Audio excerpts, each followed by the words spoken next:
ও আবু বকর, নামাজে যদি দোয়া করতে মনে চায় এই দোয়াটা পড়বা, আল্লাহুম্মা ইন্নী যালামতু নাফসি, আল্লাহ জুলুম করেছি আমার নফসের উপর, যুলমান কাসীরা, অনেক জুলুম, ওয়ালা ইয়াগফিরুয যুনুবা ইল্লা আনতা, আপনি ছাড়া এই জুনুব, এই পাপ ক্ষমা করার দ্বিতীয় কোনো রব নাই। আছে?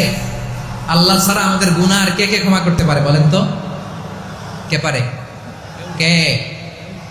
এজন্য আল্লাহরে বলবেন, আল্লাহ আমি ছাড়া তোমার গোলামের অভাব নাই, ও আমার রব, আমি ছাড়া এই জমিনের বুকে তোমার গোলামের অভাব নাই, কিন্তু তুমি ছাড়া তো আমার দ্বিতীয় কোনো রব নাই।